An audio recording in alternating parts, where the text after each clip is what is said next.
Ring a été un tel succès au Japon qu'il a commencé à être dupliqué dans le monde entier. Alors évidemment aux États-Unis, on a vu des remakes de Ring et des remakes de l'autre série qui s'appelle Ju-On, qui est une histoire de maison hantée. Mais il a été dupliqué aussi dans toute l'Asie. Alors il a été dupliqué par exemple en Thaïlande. Alors en Thaïlande, les spectres ont tendance à être encore plus terrifiants, à être beaucoup plus violents et grotesques que dans le cinéma japonais. Alors par exemple, il y a leur spectre local qui s'appelle Krasue, qui est une tête volante avec des intestins et des poumons et un cœur, voilà, qui flotte au-dessous de sa tête. Et qui vole dans les airs pour aller dévorer les enfants. Et donc, les Thaïlandais vont faire une version assez outrancière et très très amusante de la J-horror. Il y a aussi la Corée, donc qui va inventer son propre genre qui s'appelle la K-horror. Et on pourrait voir dans la K-horror la même différence qu'il y a entre, par exemple, la cuisine japonaise et la cuisine coréenne. C'est-à-dire que la cuisine coréenne met énormément de piment dans ses plats.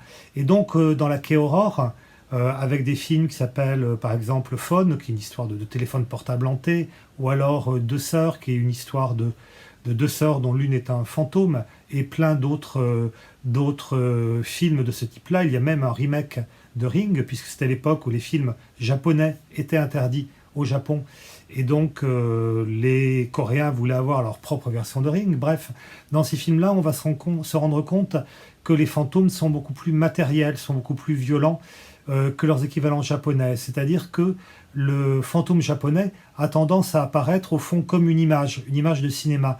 Il ne va pas toucher ses victimes, et c'est cette apparition, c'est leur nature terrifiante, voilà, qui va faire mourir de peur sa victime, tout à fait comme un spectateur de cinéma.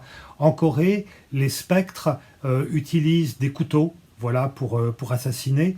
Ils empoignent leurs victimes, donc il y a quelque chose qui est beaucoup plus violent et physique dans leur conception du film de fantôme. Donc les fantômes finalement sont très très proches des vivants. Ils peuvent se confondre avec eux, ils peuvent les agresser et ils peuvent les assassiner réellement.